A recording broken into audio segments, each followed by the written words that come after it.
This month we've got a full agenda, so let's get into it. Firstly, we acknowledge the traditional owners of the land in all of the places we meet today and pay our respects to their elders, past, present and emerging. At each meeting, we like to acknowledge a female Aboriginal leader. In a couple of weeks, it'll be NAIDOC week, and the theme for this year is for our elders. So it was very appropriate that we acknowledge Dr. Naomi Mayers, OAM, who has been awarded a National NAIDOC Lifetime Achievement Award. When she was 18, Auntie Naomi began her work in health as a nurse working in hospitals in Melbourne and Queensland. She dedicated 45 years to the Redfern Aboriginal Medical Service and was a founding member of the Aboriginal Health and Medical Research Council of New South Wales and the founding president of the Federation for Aboriginal Women. She was also a board member of the Royal Flying Doctor. And in addition to her contributions to healthcare and education, Auntie Dr. Naomi was a founding member of the Sapphires, the groundbreaking all-Aboriginal music group from country Victoria that gained international recognition for their soulful harmonies and powerful performances. Don't you reckon it's time to revisit the film? Anyway, congratulations to Auntie Dr. Naomi on a well-earned NAIDOC Lifetime Achievement Award. It's useful to remind ourselves of the links between increased greenhouse gas emissions and gender inequality, and we use the steam train to describe the links. The train was developed during the Industrial Revolution at a time when humans began to increase their greenhouse gas emissions into the atmosphere. Increased greenhouse gas emissions have accumulated to form a blanket around the Earth, causing global warming and more extreme weather events. These extreme droughts, fires, floods and storms trigger social disruption, displacing millions of people. And this social disruption magnifies any existing inequality, including gender inequality. Zonta Says Now seeks to stop the train by taking climate action to reduce greenhouse gas emissions and closing the gaps in gender equality. We use 3 tools to achieve this: our website, our think tanks, and our framework for action. We've developed many resources to help us learn how to build a better world for women and girls through taking gender equal climate actions, and these can be found on our website. So I'm now going to go over to Sue from the Melbourne On Yarra Club to introduce our first speaker, Pamela White. I'll stop my screen share so that you can speak. Okay, over to you, Sue. Thank you. I've known Pam for many years. Her mother was our next door neighbour for many years. And Pam's someone I really wanted to speak to Zonta Says Now since Carol started the group, because our interests align so closely. So Zonta Says Now, trying to create a gender equal, sustainable world, primarily through educating girls and women, advocating for women's rights, and advocating for their participation in decision-making and inspiring more female leaders. We know that impacts of climate change, such as flood, drought, storms, natural disasters, have an increased impact on the poor, the hungry, the least educated, and that 2/3 of that group are actually women. That in times of scarcity and difficulty, it is the women who have to often work out how the family is going to survive. We also know that the women are also often in the most or the least secure jobs, and that when there's a negative impact on their economy, often caused by the effects of climate change, then they are the first ones to lose their jobs. And Pam has enormous practical experience in a lot of those areas.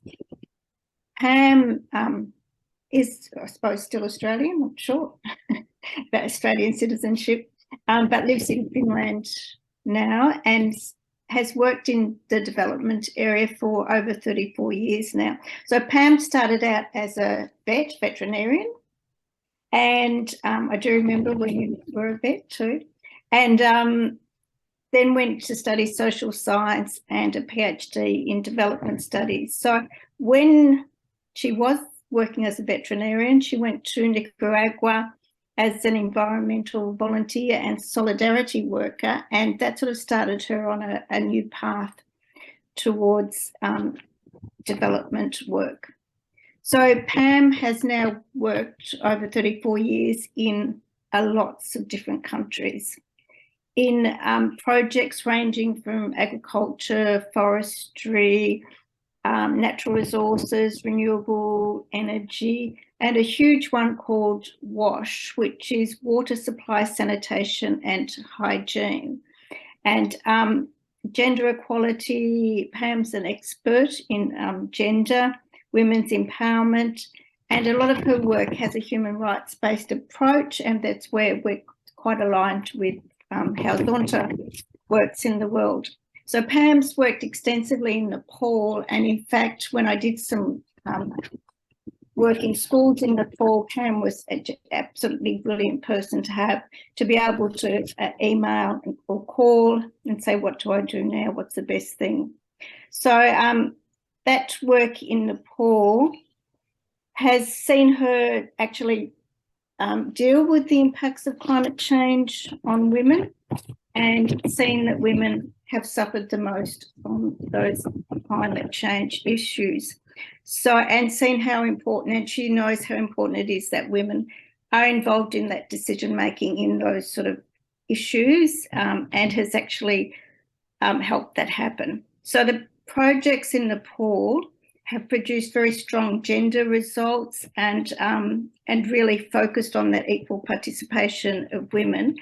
And Pam's going to tell us a bit about all this type of work today, and also she's going to talk a bit about a program in Nepal called Dignified Menstruation Management, which actually kind of aligns with what we're talking about.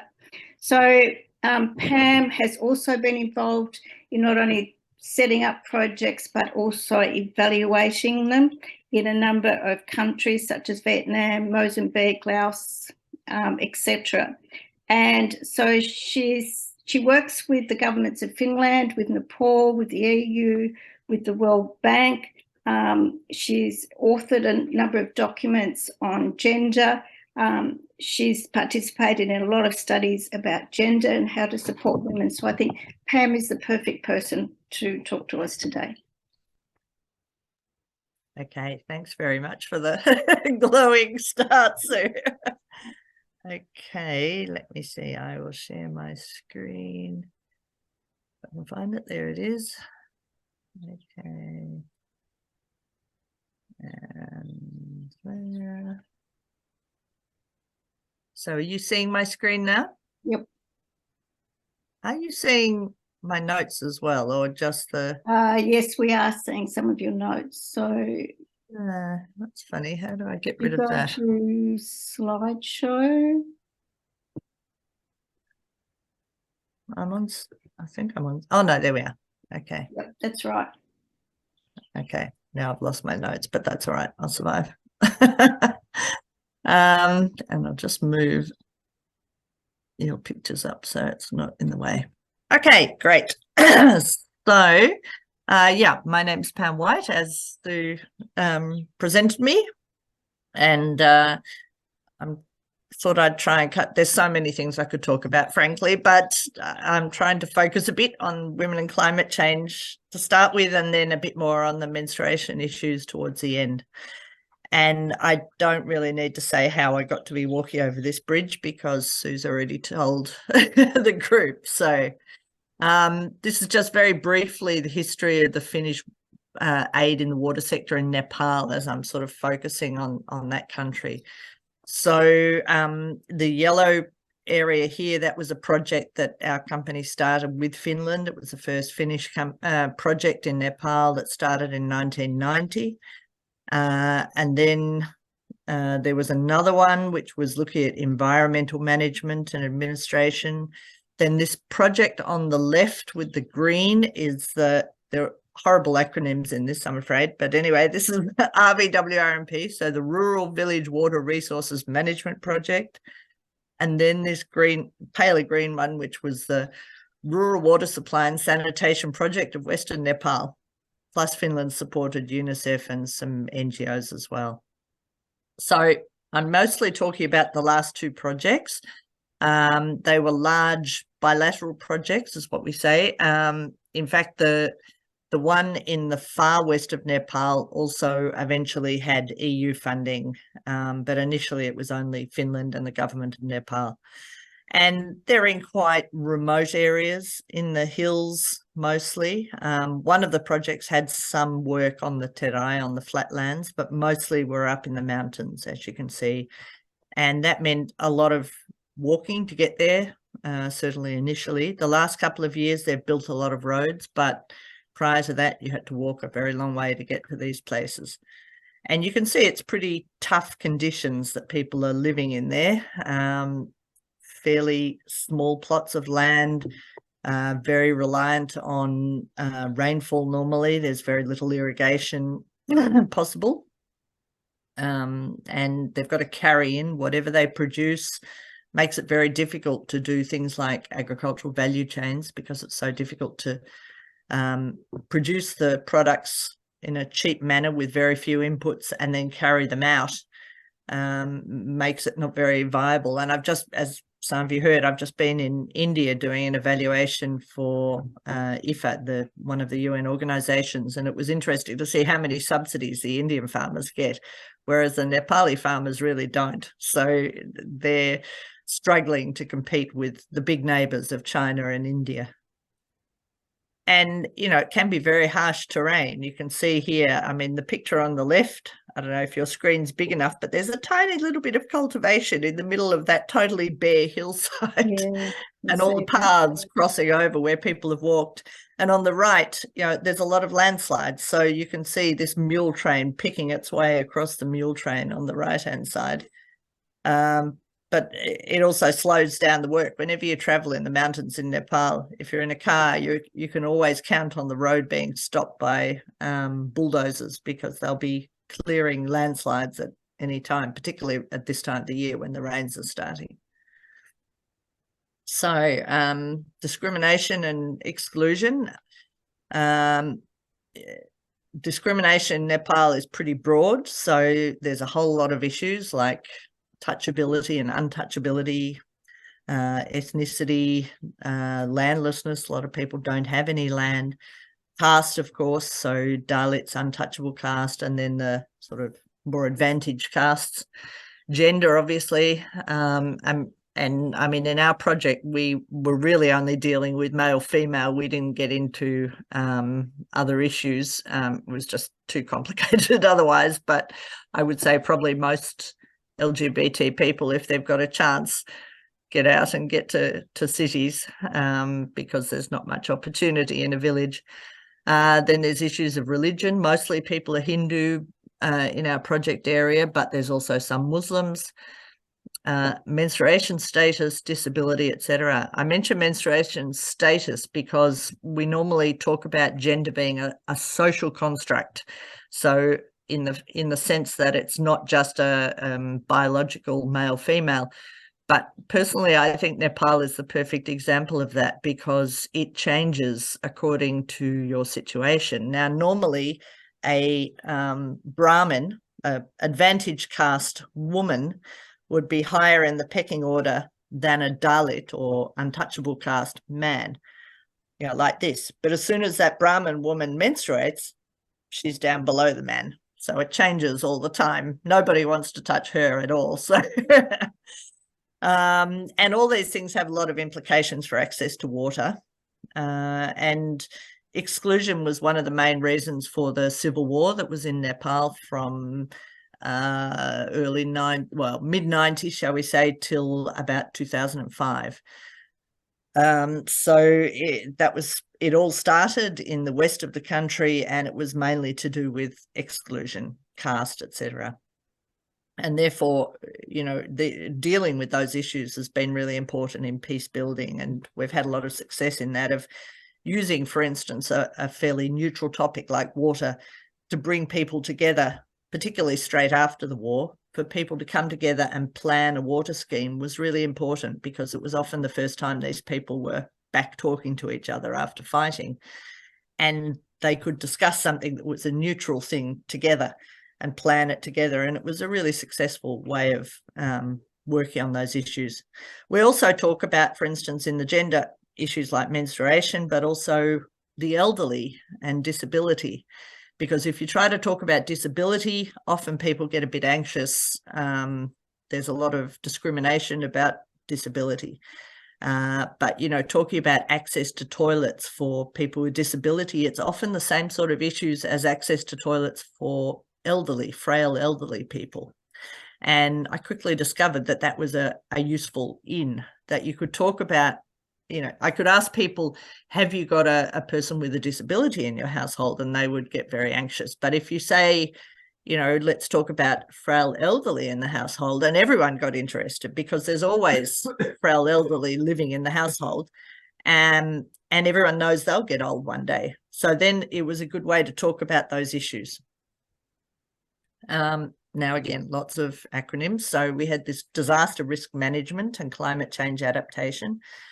So due to the geographic situation, as I showed in those early slides, disasters are always there. So we have a problem of too much water or no water, and landslides as a result, and often human interference. So as soon as we had elections in 2017, all the local governments, the new governments, bought bulldozers and started making roads. Now, I totally understand why, because, you know, it's very hard if you've got to walk into these communities.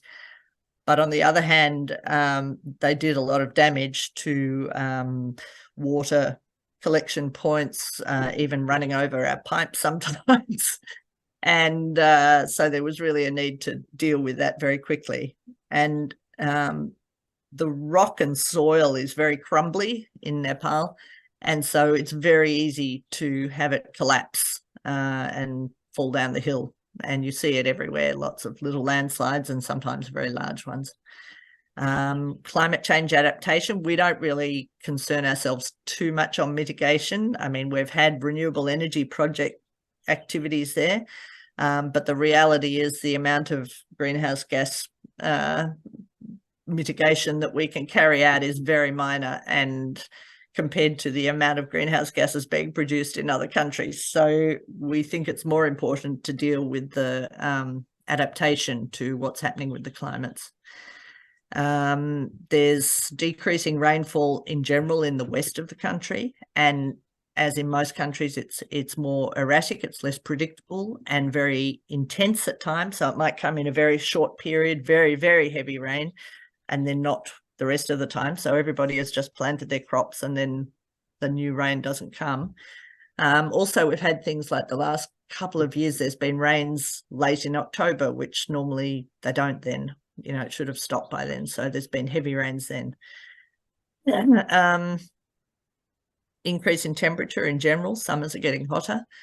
Now, the mountain and high altitude areas are changing more rapidly. In some ways, it's a plus for the mountain areas. You know, not everything is a downside for climate change. So some of our our villagers are able to grow crops that they couldn't grow crops earlier because it's warmer. So for that small group, it's actually a plus. But obviously for most people, it's not.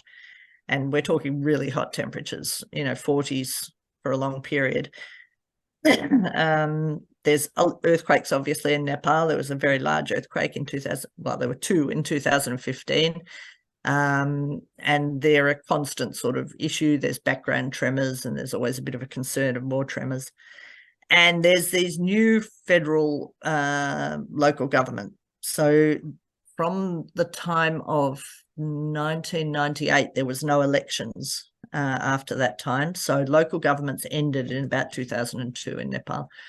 And so there was a long period where there was no local governments at all. And it was only when finally the new constitution was prepared in 2015 that it was possible to hold elections at local level in 2017. So up until then, there were line ministry staff coming from Kathmandu or whatever. And it was actually fantastic as far as we were concerned when the new elections happened, because you suddenly had ownership. There were local people elected to local governments, and they were interested in you know, and had responsibility. They weren't running away. They weren't so corrupt as, you know, line ministry staff. They were elected. They had responsibility for local people. So that was fantastic. But in the very remote areas, it was hard to get experienced staff because they just hadn't done it before. So we had to work a lot on improving their capabilities. So, as I've said, I mean, climate change in Nepal, it's having impacts on a lot of different issues. There's household water supply. We're working on agriculture, watershed management, forests, and renewable energy are all big issues for women in particular. And I mean, climate change is definitely having an impact on the water sources. In areas where there's no project activities, you can see people queuing for water at the old traditional water sources because it takes so long for the water to trickle down. You know, these are natural springs or gathering points. And so women had to sit there for hours. And hence the pots being left ready to go. And I mean, in most of our project areas, people were walking to springs or rivers, and they're very steep slopes. So if you're walking carrying one of those big plastic water containers with a strap around their heads multiple times a day, because it's not just the water for drinking in the household, but it's also for livestock, for instance, or for washing clothes or whatever it might be. So often people would have to be walking all day. One person from the household would walk all day long. Now, surprisingly, in these photos, they're mostly men, but in fact, the women are the ones doing the water collection usually. So that was the key point of both of our projects, was the need to get water. And, you know, water is life. It's a great topic to work on because it's something that everybody is interested in. I mean, to be fair, the men are slightly less interested because getting the water to the house is not their business. They know it'll get there one way or the other, whether the wife has to walk all day long to do it. But, you know, everybody needs water. So it's very good to get people focused when you're talking about water. So what we did was look at, first of all, drinking water was the priority. And related to that, you know, you get the improved health outcomes because people can drink more, there's better hygiene. And also toilets in Nepal typically use water, and people wash with water. And so you need water to use the toilet. And if you don't have water, people don't use the toilet. They just leave it and they go back outside.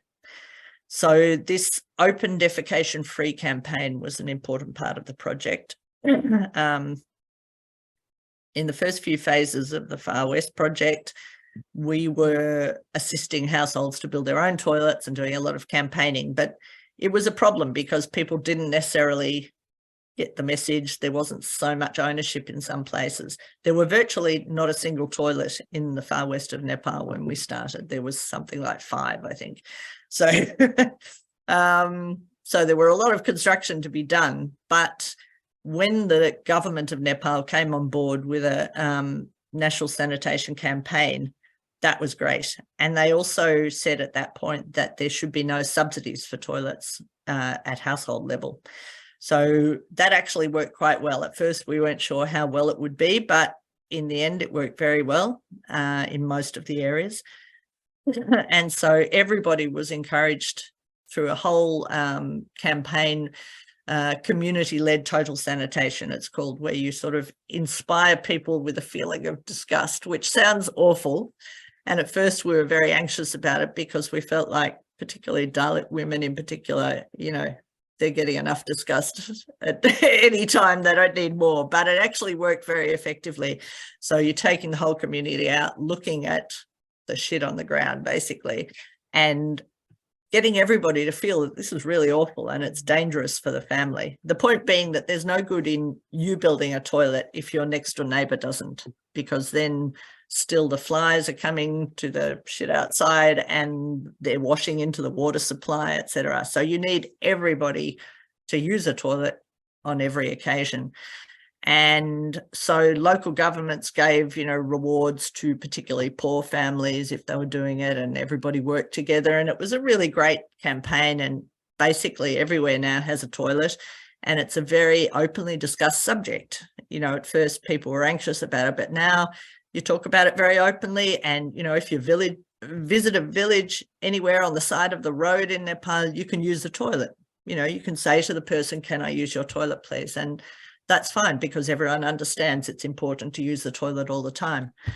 So that was a really good campaign. Then the private taps we brought in some cases. So initially everyone was using public taps, but private taps were asked for by some communities, and it was actually really successful, because then we found that they maintained the tap better and women got much more access to the tap.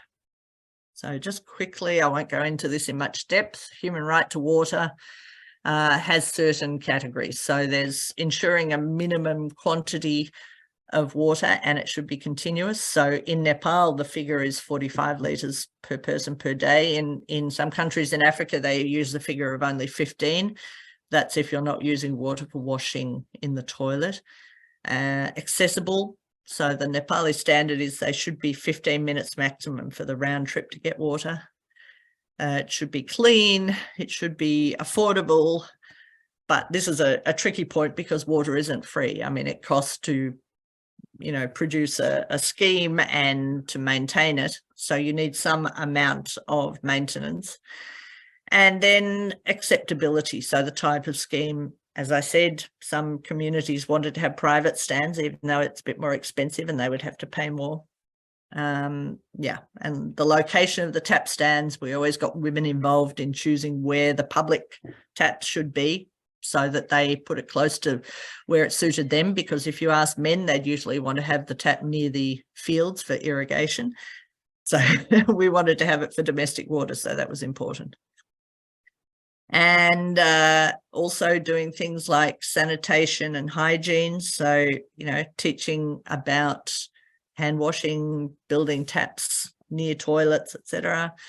The standard, the human right to sanitation, is everyone has access to sanitation, which is safe, hygienic, secure, socially and culturally acceptable, provides privacy and ensures dignity. I should say all of this is built on the right to sanitation. Right to water and sanitation, which was declared in the UN in 2010.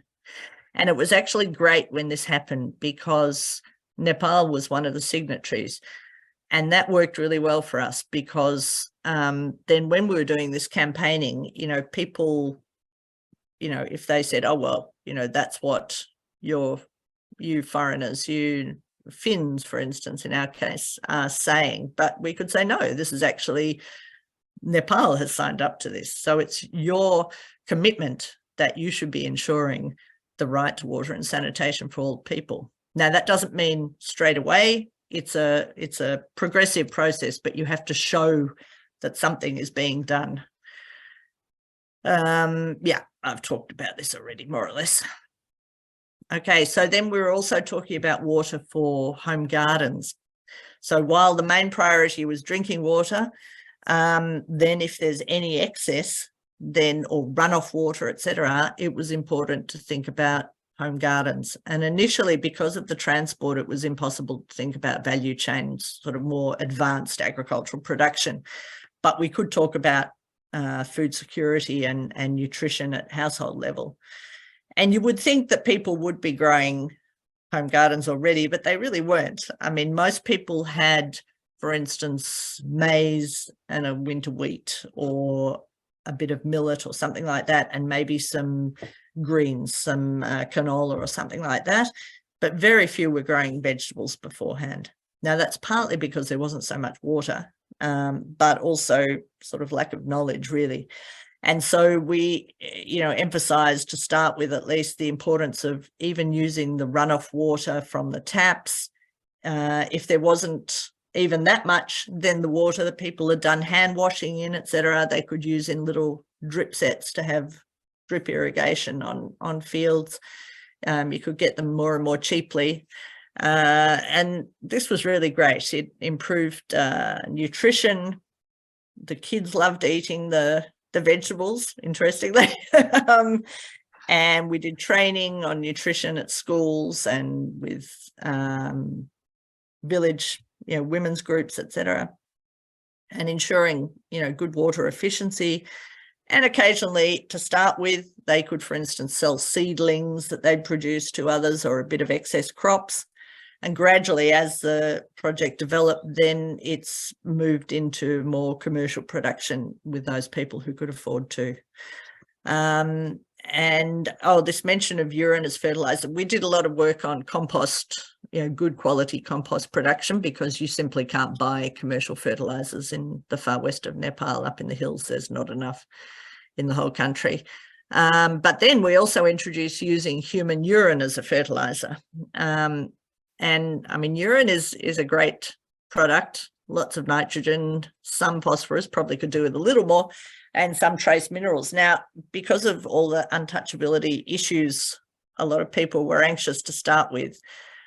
How awful is that? But then when they saw some comparisons as to how well vegetables grew with the human urine, they got quite excited about it. And so it became a big hit.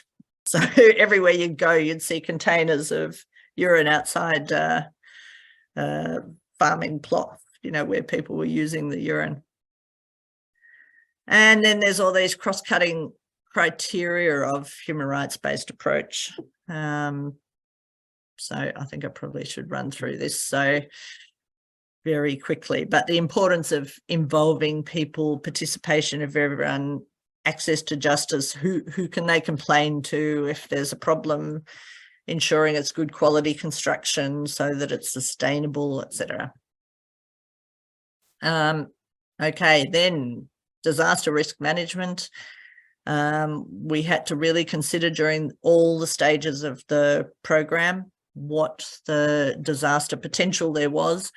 So considering also this local adaptation plan of action, which everyone theoretically has, it's not incredibly good at government level in Nepal, but it's there in theory. Doing things like protecting the sources, the water sources, so that you sort of tried to stop water floods from destroying them. We had these water safety plans. So once the scheme is constructed, there has to be a plan with the user committee that they go every month and check the whole line of the water, and also talk about what's happening at household level, that you shouldn't have a dirty pot that you're putting the water in, because then it won't be very hygienic. We had very good quality construction and materials. A lot of training, probably the social aspects were most important. So the government system typically is that they contract a company to build a water scheme, and then they hand it over to the community. Whereas we said, no, we start with the community. We did a planning process where we looked at what water was available, and then there was a committee elected at community level. And then they were given a lot of training on management, on design, on ensuring it was all very inclusive. There had to be equal numbers of women and men in the committee and in the leadership, and also representative numbers of, for instance, Dalits or ethnic minorities, as in the community. And they had to think about what are the steps they're going to take to make sure the water is used appropriately, that you don't have one person who takes 90% of the water. It has to be fairly distributed. And yeah, also this water user fee collection and management, and that gives you then the ability to respond to disasters, because if there's bad storm and there's destruction of the scheme, then you have to know what to do then. The village might not be able to fix it. So then there can be a fund at the rural municipality level that the whole district has contributed to repair things. We looked into insurance issues and that sort of thing. I'm definitely going to run out of time doing this. I better move it along. We did these water user master plans. So looking before we even started, we'd go into a community and look at what the whole water source provision was, you know, what different types of waters there was, who were using it, what their wishes were, where the vulnerabilities were to climate change and disasters, etc., and making sure that we talk to everybody at local level, not just talking to the local government, but talking to the elderly, the very poor who might not get out of their houses. But we had meetings at local level. And also, for instance, having where it was clear that women were very lacking in confidence, particularly early on in the project, we would have a several days confidence building session where we'd sit down, just the women, and talk about water for a few days. So say, you know, you're the ones who know about the water issues. Let's practice talking about them out loud. Because very often women would come to the meetings and they couldn't even say their name in public. You know, they were so shy. So it was really important to give them the chance to practice talking about those issues in a protected sort of environment of just women, before then they could go to the community where the prioritisation of the different schemes were happening and they could say what their issues were out loud. So that was really important.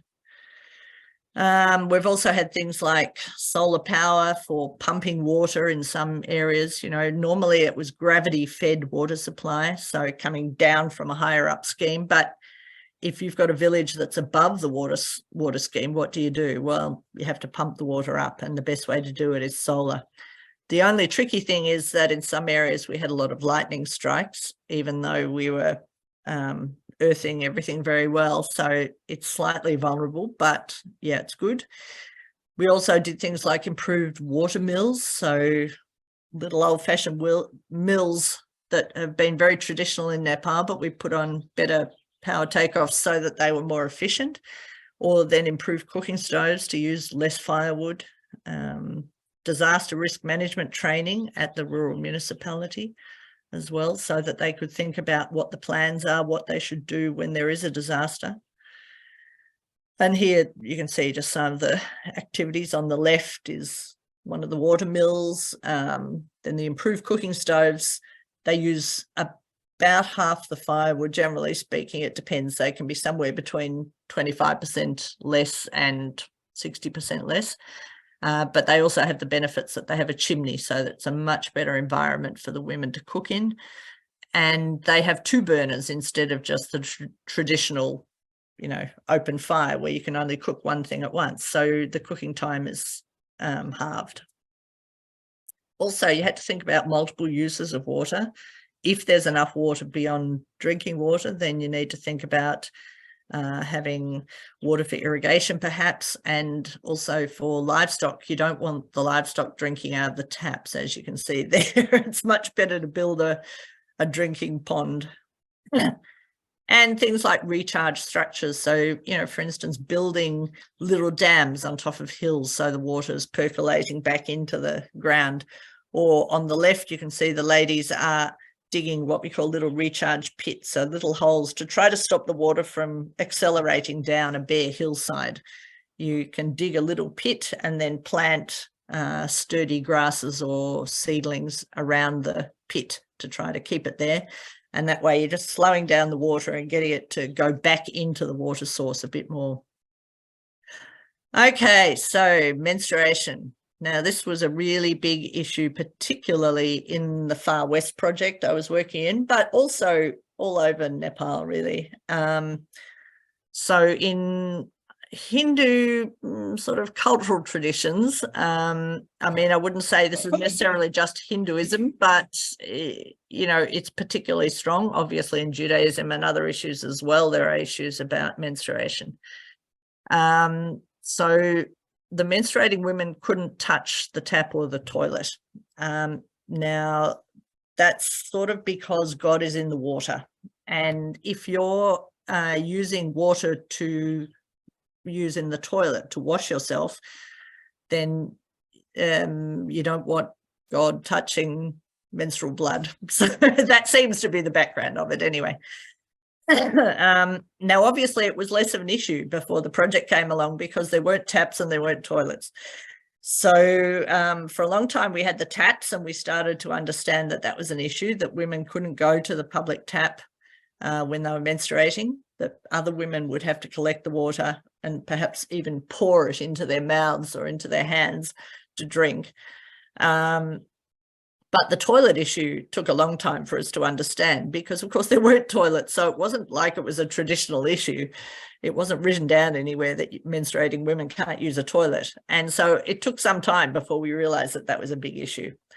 And the idea is that if you use a toilet when you're menstruating, you make it more dirty, which is a strange concept. But anyway, also, as you can see in this photo, we had some areas in one of the projects with a sort of intensive concentrated Muslim community.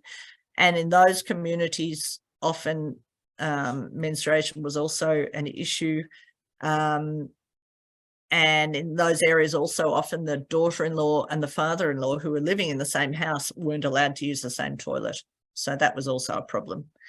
Getting the women out to communities, to community meetings in Muslim communities is often quite difficult too. So obviously it's a big infringement of your human rights if you can't use water or sanitation, but there's also all these other issues related to that, like food. When you're menstruating, you're not allowed to drink milk or eat yogurt or curd or anything because it might make the cow sick. You're impure, you can't touch other people, you can't cook, and that means that you can't go into your kitchen.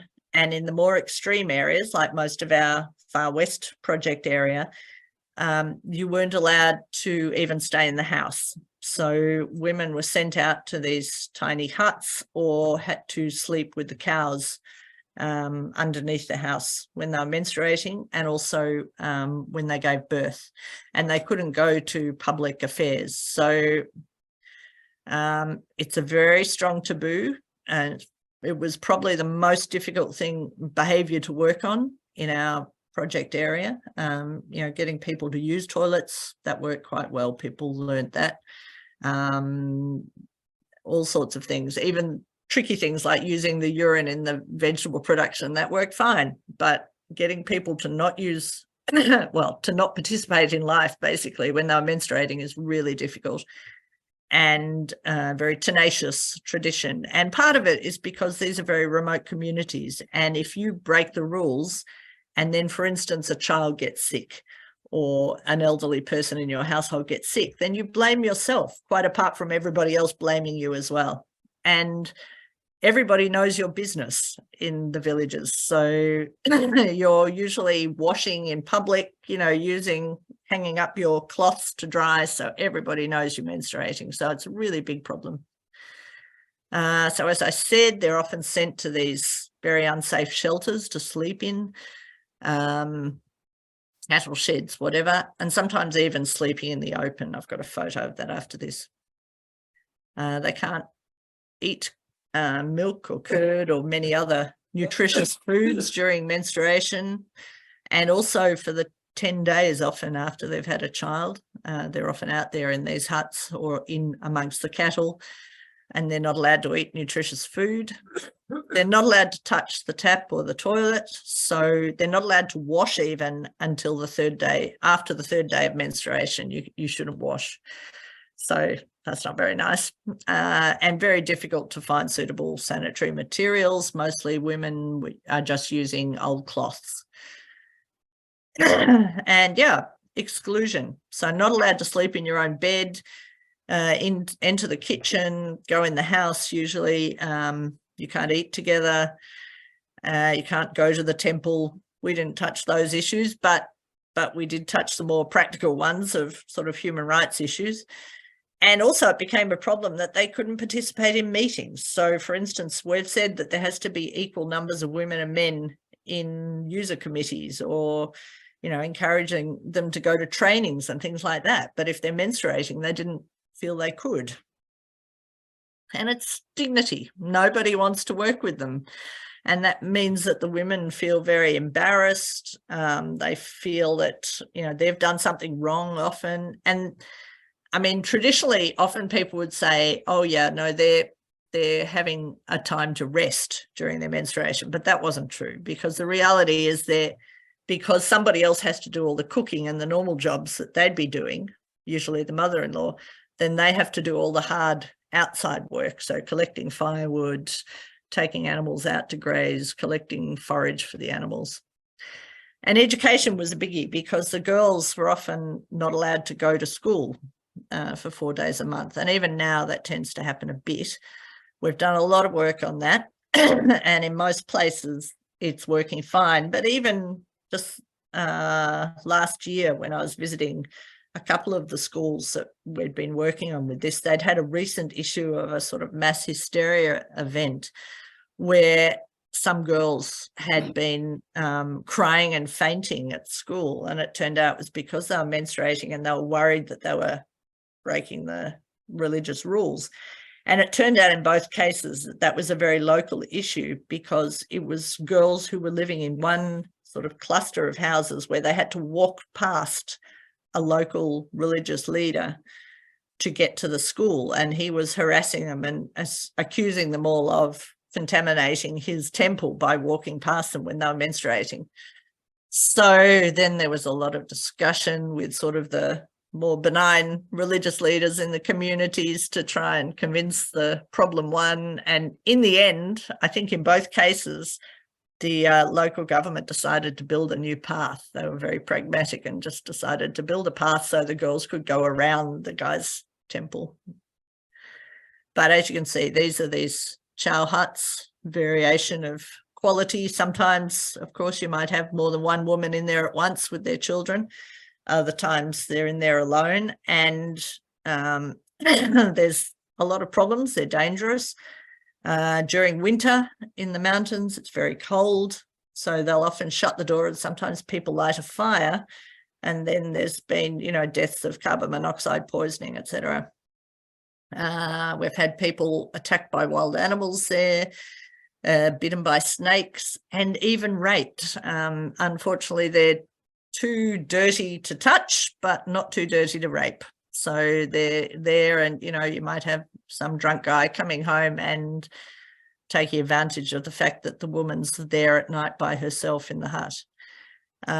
So we also have these other issues in Nepal, because they're doing such hard work right up until they go into labour, and then straight away after labour they're back doing hard work again. So there's a lot of cases of uterine prolapse, really huge. And the government does a lot of work on that. They have campaigns where they go around and do like linked to schools or whatever, and they'll do surgeries on a whole lot of women at once on uterine prolapse. But it's pretty awful. And, you know, because most of the women don't want to talk about it. They're embarrassed. They don't know what it's all about. I had a meeting last year in one community, and I was talking about the issue and, you know, asking, had anyone had any sort of uterine prolapse? And, you know, I said I had a small one after my first birth. And yeah, so gradually they started to open up a bit. And one of the women said her uterus dropped right out between her legs, and she was too embarrassed to tell anyone for quite a while.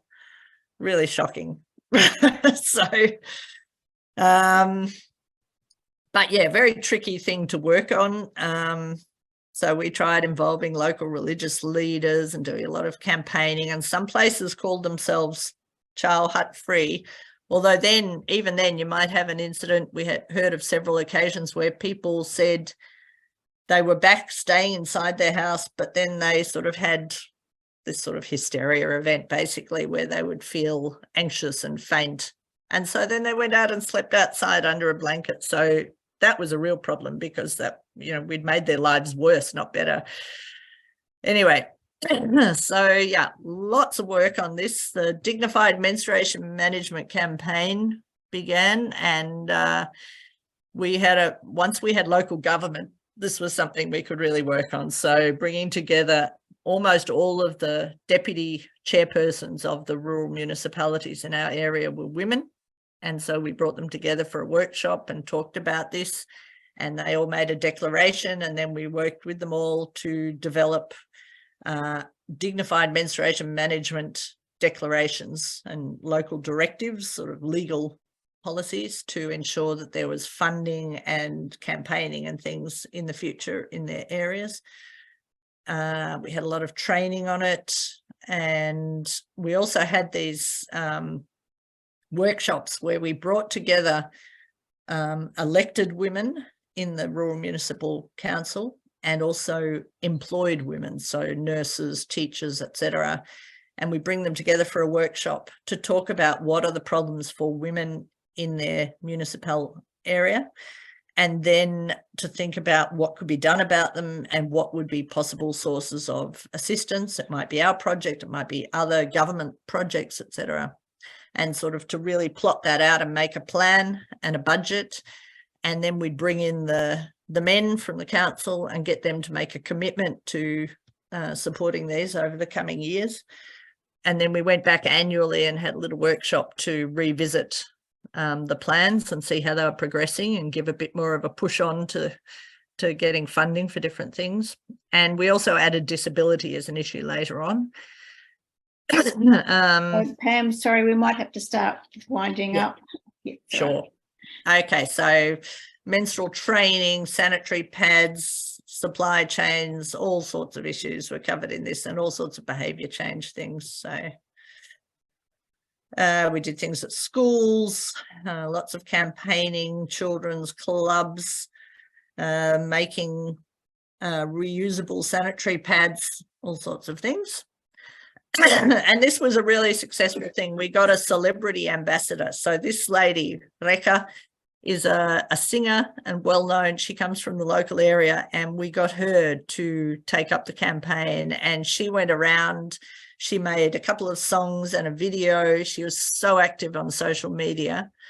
And so it was really successful because you had thousands of people coming to concerts to listen to her sing and then talk about menstruation issues in the area. And people really loved it. And, you know, they said that the message was getting through much better. Yeah, that's good. Okay. That's great, Pam. Yes. Oh, that's wonderful. It's wonderful.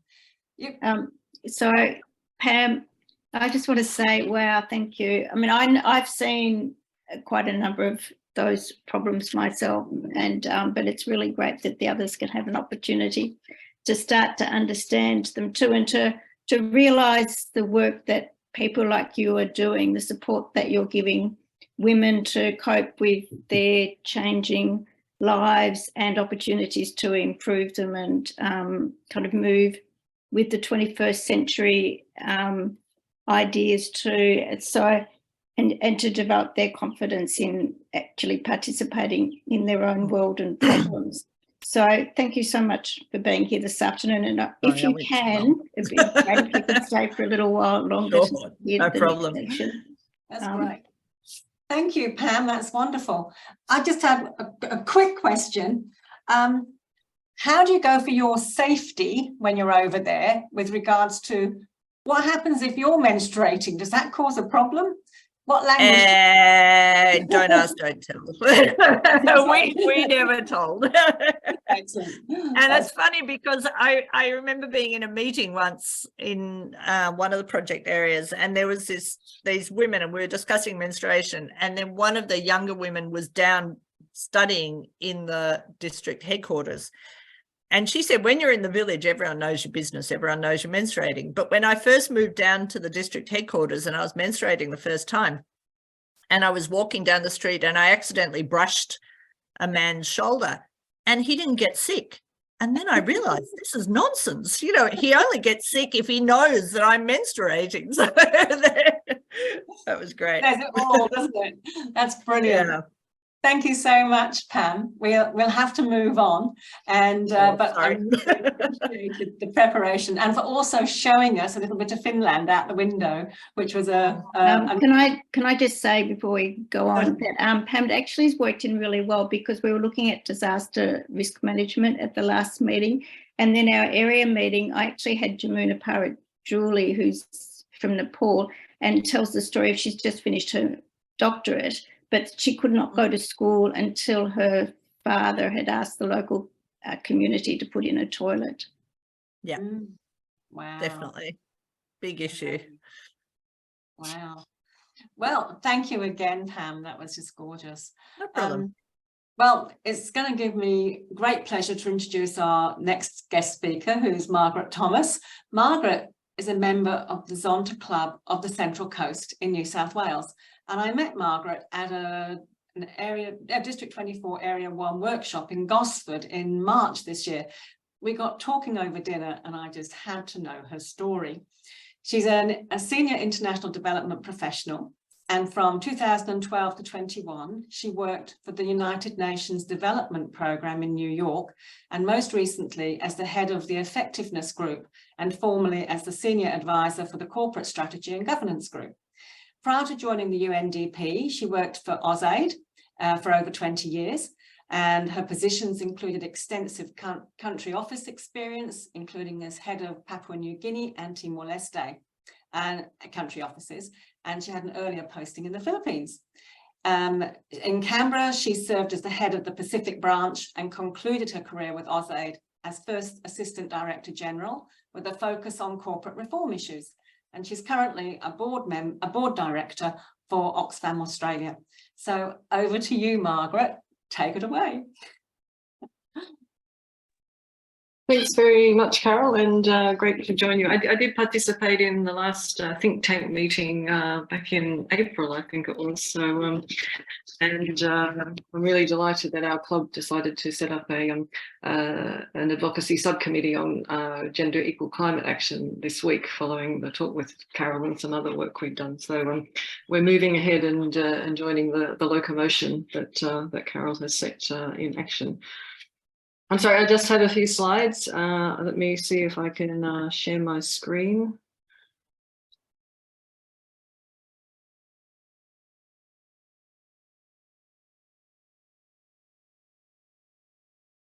Okay, is that coming through, Carol? Thumbs up? Yep. Okay. So what I thought I'd do, because I did work for UNDP, I was based in New York for 12 years, and I thought I would talk a little bit about the UN and the United Nations Development Programme. I think Zonta is very familiar with organisations like UN Women and UNICEF, but UNDP is a big player as well in the climate change and gender space. And I thought maybe just to put a little bit of that in context and to think about how it aligns with Zonta's work might be interesting. So I'm aiming to be quick, hopefully 10 to 12 minutes. But when I was thinking about just what to say yesterday, I heard the Secretary General speak in very robust terms about where we're tracking on our commitments against the Paris Agreement. And he said, I see a lack of ambition, a lack of trust, a lack of support, a lack of cooperation, and an abundance of problems around clarity and credibility. Countries are far off track in meeting climate change promises and commitments. The climate agenda is being undermined. At a time when we should be accelerating action, there is backtracking. At a time when we should be filling gaps, those gaps are growing. So, I thought that was very powerful coming from Antonio Guterres, and, a real wake-up call for us and what we need to do. And I think this was in the context of a preparatory meeting for COP, the next COP meeting coming up, heaven help us, in the United Arab Emirates, who are major fossil fuel gas producers, etc. But anyway, moving on. I thought I'd just start with a little mud map of the United Nations. The UN is very complicated and it's not very transparent for people who aren't familiar with it, but it's a huge player obviously on the global stage. So just very quickly, there's the General Assembly, very powerful, one country equals one vote. That's, if you're Vanuatu or whether you're the Russian Federation, every country has its say there. The Security Council, which I think, again, people are familiar with, it has the big five permanent members, Russia, China, UK, USA, France, and then another 15 members in all, so another 10 members elected. Australia's been on the Security Council 5 times. most recently in 2013, 2014. So we try and get on it about every 10 to 15 years, I say, would be our turn. There's the Economic and Social Council. This is where issues around the economic and social work of the UN get debated and coordinated. And then the face of the UN Secretary General and the Secretariat, really the public service that supports the UN, they're subsidiary to all these other organs, basically, who make decisions, and the Secretariat and the UN Secretary, they have a voice, right, but they don't make the policies and make the decisions. And then there's all these funds and programs and specialised agencies. There are more than 30 of those. So it's no wonder not many of them are very well known. But you can see, obviously, in my map, UNDP sits in the middle of this. But you'll see there are others you're familiar with: UN Women, UNICEF, we've mentioned the UN Environment Programme.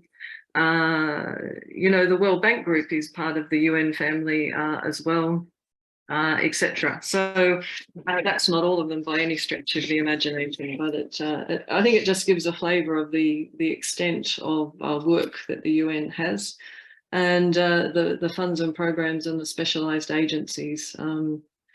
I would say, though, even though it looks like there's way too many, the big move is on for collaboration. You can't work on your own. You need to work with your sister agencies, and I think there's a lot more of that. Anyway, so just a little bit about UNDP. It's a very big organisation. It has a budget of around $5 billion. It works in 170 countries, and it employs around 20,000 people to work for it. While it works in 170 countries, it physically has a country presence, a country office in about 135 of those. And UNDP is really a trusted partner of many, many governments. They see UNDP as an honest broker and someone who'll come in and help them with their development work.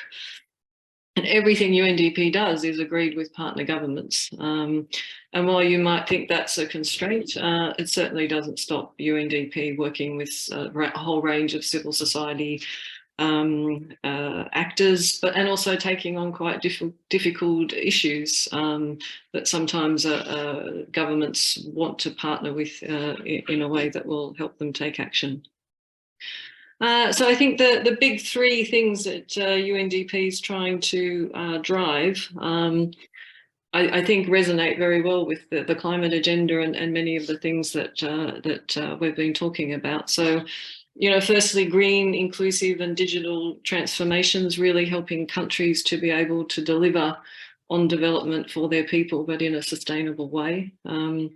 Linked very strongly with Zonta's human rights-based approach, really focused on leaving no one behind as we move towards the Sustainable Development Goals. And thinking about human agency, empowerment, inclusion and equity, and gender equity is a big part of that.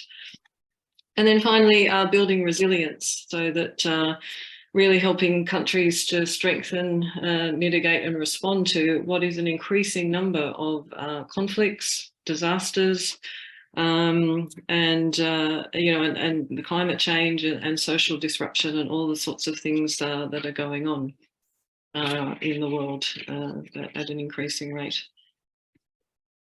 Just a little bit more on what UNDP does, moving beyond that level. We're now nearly, we're more than halfway towards the 2030 deadline for the achievement of the Sustainable Development Goals. And you can see the areas that UNDP really focuses on in its programmatic work. They're completely aligned with the Sustainable Development Goals. So I don't think maybe some of these would be surprising, I'm not sure, but clearly a strong focus on poverty, a strong focus on governance. Without good governance, countries really can't develop. That includes things like elections, digital transformations, and again, addressing the issue of shrinking civic space in many countries. Resilience, as we just talked about a minute ago, really responding to shocks and crises, whether that's conflict or disaster or climate change. And they then linked to that, putting nature at the heart of economic transformations that are going underway, so that what is coming out of that is green-based economies, not just growth at any cost. Energy access is somewhat of a newer area, but recognising that energy access and access to renewable energy is absolutely critical. And then gender equality is absolutely front and centre of everything UNDP does. And it is mainstream throughout all the programs, but it also is a standalone area of investment. And, you know, a lot of that is about women's economic empowerment. It's also about addressing social norms, certainly addressing gender-based violence, and, you know, a whole range of other areas.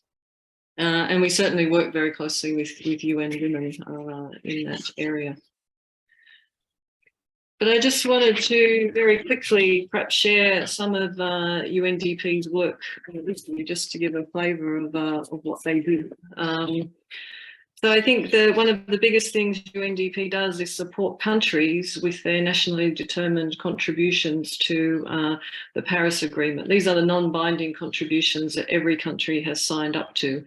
And you might remember the Albanese government increased Australia's nationally determined contributions shortly after they were elected, so that we have a new goal of reducing our greenhouse gas emissions by 43% by 2030.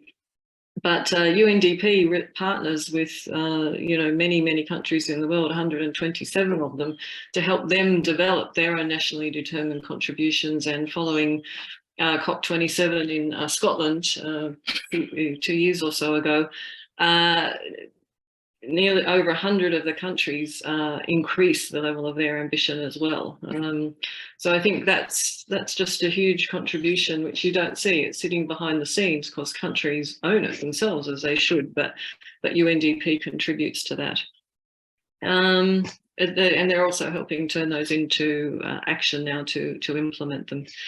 Aligning finance with environmental goals in country budgets, and also attracting private sector investment. That's a big area that UNDP supports. Access to clean, affordable and sustainable energy. This is becoming a major area of investment. It's starting small, as I said, from over 4 years, from 2018 to 2021, about 14 million people were supported in 33 countries to gain access to energy.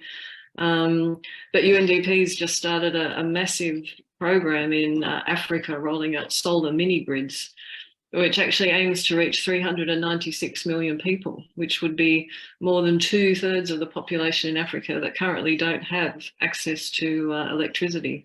I mean, that would be transformative, not just for climate change, but also for people's lives and capacity for development.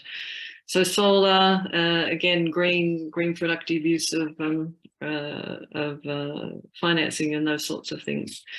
And also recognising nature. So there's a very big funding pledge around nature, particularly recognising Indigenous biodiversity issues and how that can be recognised and increased to overcome the massive extinction of species and plants that we're dealing with.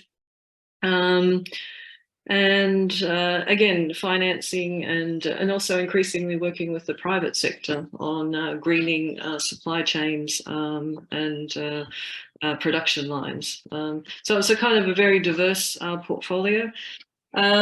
This whole portfolio adds up to around $3.2 billion. So it's a really significant investment in nature and climate and energy. And clearly it's not just about those areas, right? There's spillover effects into poverty, gender equality, and all those related issues. And I just really wanted to finish on recognising that that gender equal climate action, which is Zonta's, you know, really promoting through its own international policy. This is very much aligned with what UNDP is doing as well. So I don't think any of these areas would surprise you.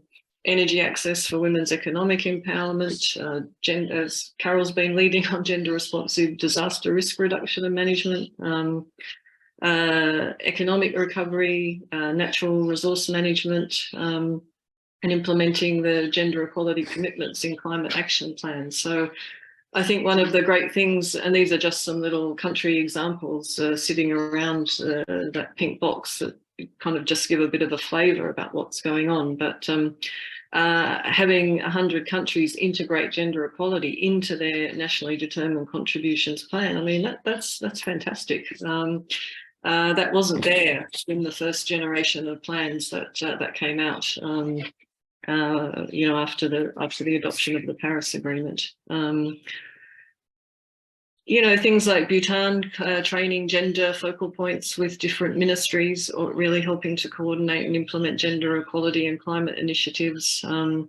Having renewable energy funds that target entrepreneurship opportunities for women, and you know, having disaster recovery plans informed by sex disaggregated data and gender analysis. I mean, they're just a handful of examples really about some of the work that's going on. So I think that's really all I wanted to say. A very quick canter through the world of UNDP.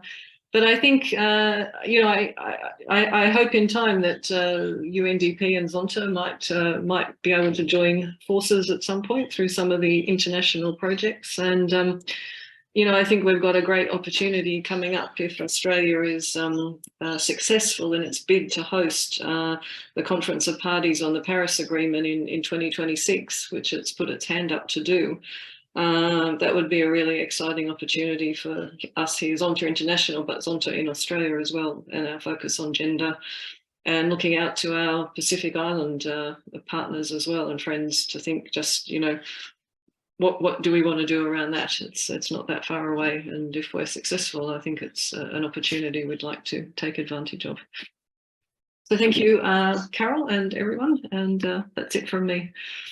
Thank you, Margaret. That's really good. You've given us a really good framework of how UNDP works, because it's so huge. You go into the websites and you just get lost. So you've really helped us to sort of work your way through the confusion, which is great. And now we know you're there. We know who to ask when we need things, which is great. So this has been the introduction to Margaret, which is wonderful. Does anyone have any questions? So Margaret, just be interested. I did some teaching in East Timor, and one of the people I ended up working with for a while on a project actually had been a gender officer at UNDP in East Timor, and sometimes we forget that, you know, there's pretty good he's in this world too. And he has taken his kind of learning from having worked for UNDP, and he's sort of started up community centres which have a focus on providing women with opportunities and things like that. So he's a kind of he's a man, but he's made really good use of his UNDP training and really putting it to good use for women still and people in his community. Yeah, that's great. Thanks, Suzanne. Okay, excellent. Well, I'm going to move on because we want to work our way through. That's Margaret. Internationally, I just want to give you a quick update on intercontinental think tank news. You can see the framework for action here, and you notice that we've taken out the education, advocacy and leadership elements. We found when people were completing the form, they were getting too worried about which box to put things in. So we've simplified things. We've made 2 leaflets, one with there's a framework for gender equal climate action that has this on one side, and the other side gives you examples of what to do. And then we have some FAQs about the framework. The leaflets are currently with Zonta International being reviewed.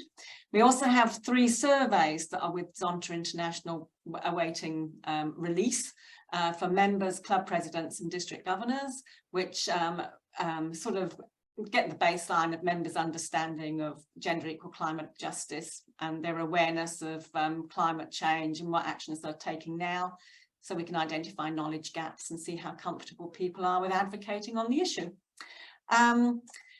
We've got our next think tank meeting is tomorrow night for the Intercontinental Think Tank, and I don't think many of you will be there because it's 2 o'clock in the morning Perth time, which will be 3:30 South Australia, 4 o'clock in Victoria and Queensland and Tasmania. But you're very welcome to come. And but we do record them, and the meetings are all on a page that I put on our website, which has got all the information. And we've had speakers from New Zealand, Ghana, Switzerland, etc. recently, and they're all Zontians, what they are doing in their places. So all of this, the talks are on the website. Go and have a look, and it helps you make the Zonta world smaller. When it comes to district, I'm going to hand over to Sandra. Would you like to just talk about this leaflet, the draft one? Yes. Well, quite a few people, I think, who've been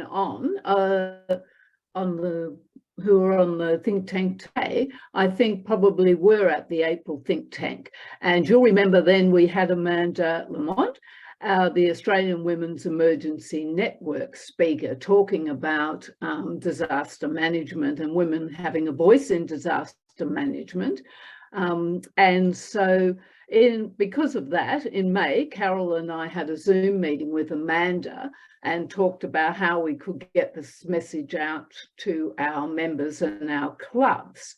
And in June, Carol worked very hard and she's produced a guide to disaster management, which is what you can see on your screen now.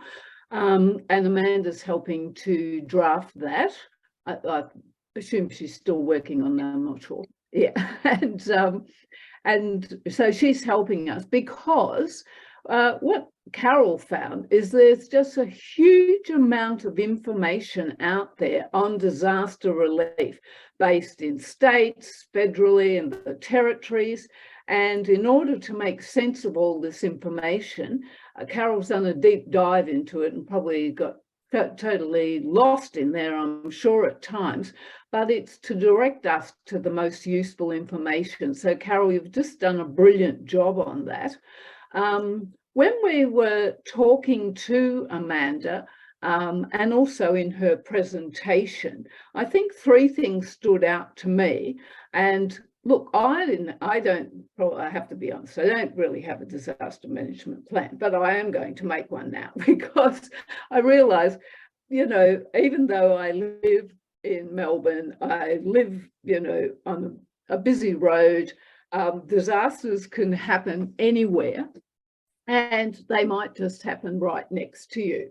And I suppose I was reminded of that when we think in cities, we don't need to have so much disaster relief because we feel safer. But bushfires in Australia have gone into the suburbs in Canberra. Bushfires have gone, you know, within a kilometre of the centre of Bendigo, a big city of 100,000. So, you know, we're not safe in our urban environments.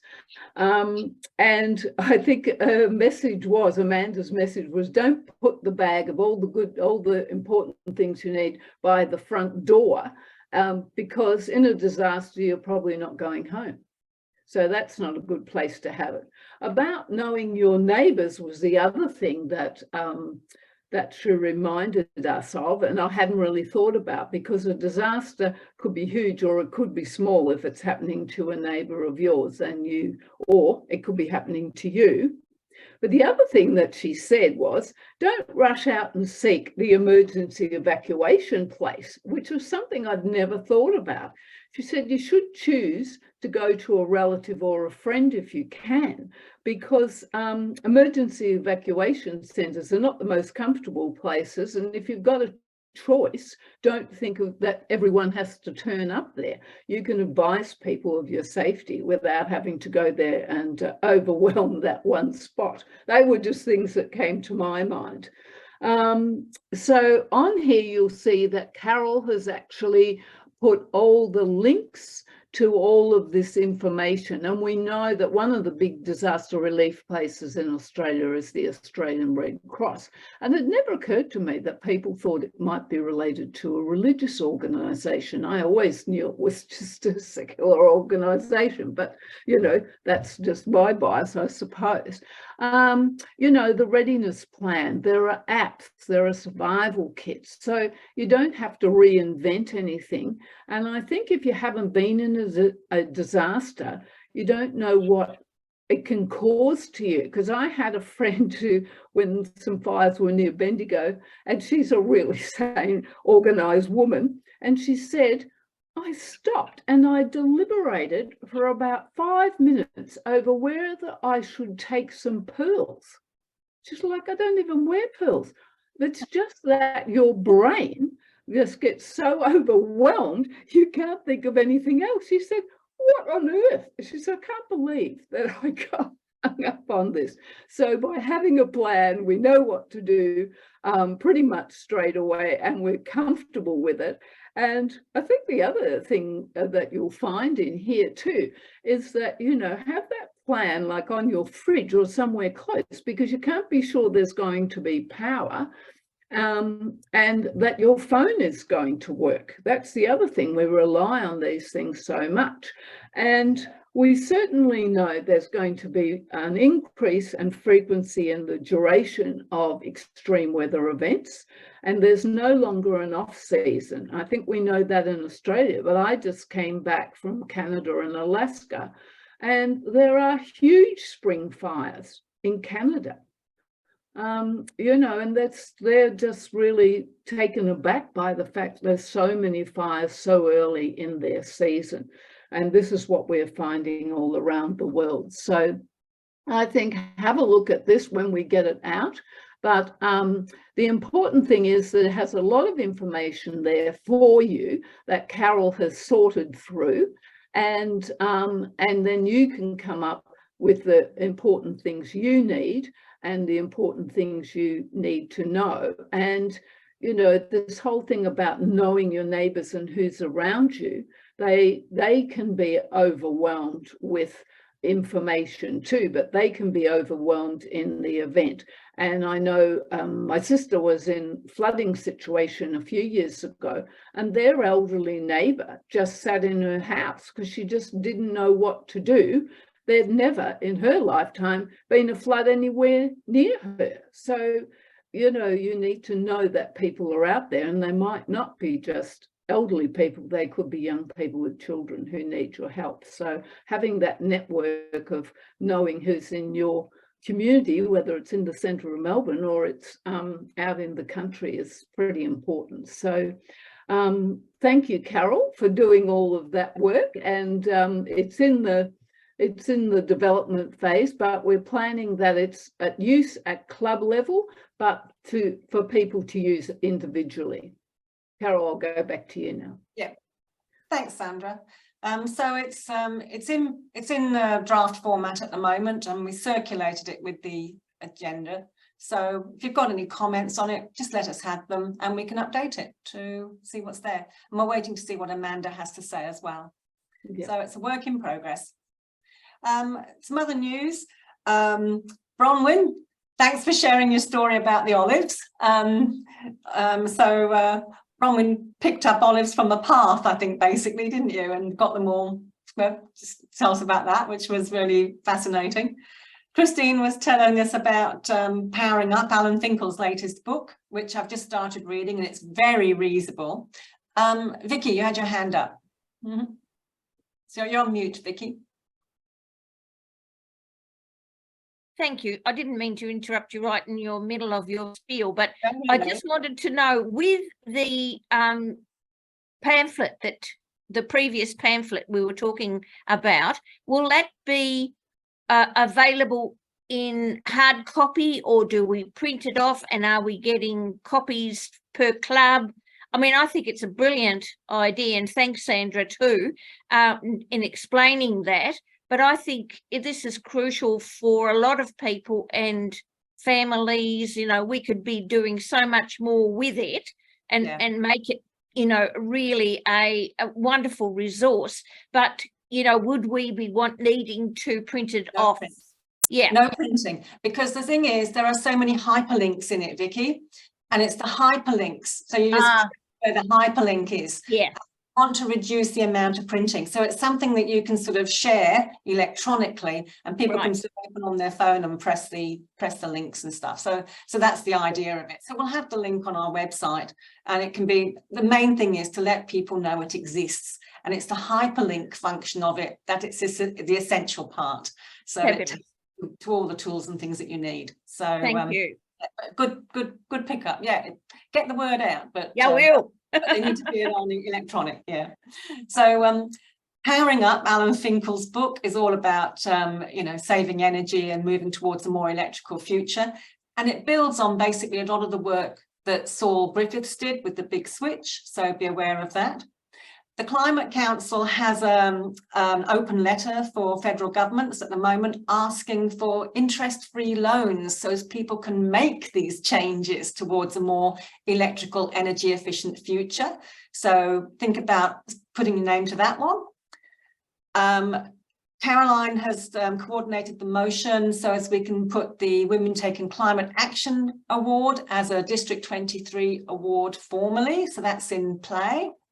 Pam has brought to our attention the consultation paper for the National Health and Climate Strategy that is being looked at through our advocacy teams to see if there's anything that we can contribute to that consultation paper. And I don't know if you'd seen the plastic quiz on our website. Let me see if it's there. I don't know if I can show it. I don't think you can see it. Never mind, you go and have a look at it later on.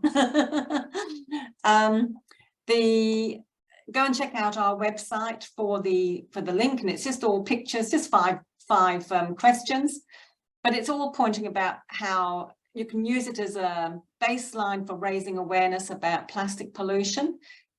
1 million women have got their pledge to leave pointlessly packaged fruit and vegetables on the shelf. Yep. And we also have Plastic Free July coming up next month. So that makes a nice package of information on plastics if you want to sort of include that information in your clubs. And then I came across Women Deliver 2023. Have any of you heard of Women Deliver? No. I haven't.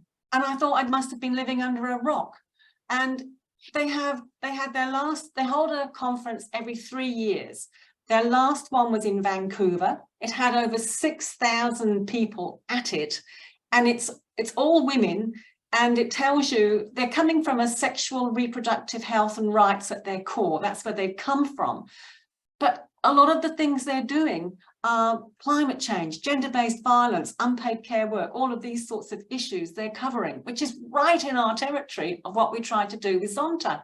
So it's a sort of like a CSW, Zonta, coming from the reproductive health area.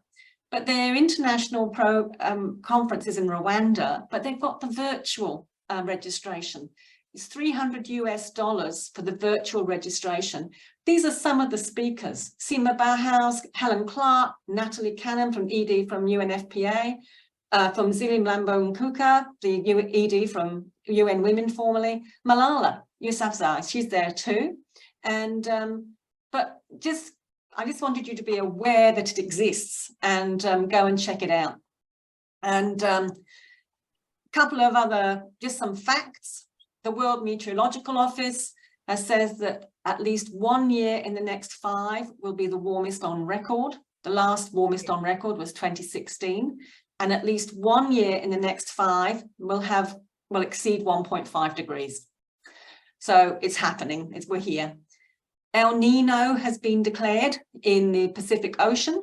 When you have an El Nino event, that usually happens the year, you get record warm years the following year. So it's all gearing up for 2024 to be the world's hottest year on record. And we had the UN Gender and Social Norms Index came out the other day, which is done by the UNDP. Margaret will know all about this. 90% of people have a bias, 50% believe men make better leaders, political leaders, 40% believe men make better business leaders, and 25% believe it is justified to beat your wife. So those are the biases we have to get across before we even begin to get traction with what we do. And finally, it's so important with all of these biases that we get Zonta's work out there. So always think of your present for the future. Celebrate any event with a donation to Zonta, even if it's a thinking of you day. Anyway, so that's all I wanted to sort of really cover today. Our next meeting is in August. The notes of this meeting will be on the website. Look at the notes because you'll have all the links for the hyperlinks will be there for all the resources that we have today. And also the videos for our speakers will be on the site too. So that covers all of our formal business for today. So thank you very much for that. Are there any questions? We've got a bit of time at the end. Yes, please, if I can, very quickly. Thank you, Carol, for a fantastic session today. Just to let you know, there's a Million Women Ready event in Launceston next week, which I'm going to. So that, yeah, really should be very exciting. So, and my apologies for next meeting. Thank you. Brilliant, brilliant. Okay, was there any other comments from today? Anybody else want to say anything? Checking? No? Sandra has a quick word. I'm just going to have a quick plug for the conference in Bunbury on the 1st to the 3rd of September. Yay. Where you will see Carol and myself and, Yes. Carol and various Excellent. other people. Well, that's wonderful. Well, okay, well, thank you so much, everyone, for participating today. Special thanks to Pam from Finland. Really appreciated your talk. And you just opened our eyes to so many things there. I just can't believe that so many women have to, you know, don't exist when they're having their period. That's just, I just can't get over that. Oh, yes. And to Margaret for, you know, introducing us to the UNDP, and I'm sure we will explore your experiences further in future meetings. And thank you for everyone for sending in your what you've been up to with different bits and pieces. And I hope that you can use the information from today to further your journeys with Zonta Says Now. So and thank you to everybody today who's been involved, because we've got so much good information to take back to our great. clubs and to others. Thank you. Wonderful. Well, thank you very much, everybody. And until the next meeting, see you then. Thanks, Carol. Thank you. Bye-bye. Bye. Thanks, Pam. That was great. No problem. Thanks a lot. Bye. See you later. Bye. That's great. That's good. Thank you, everyone. Thank you.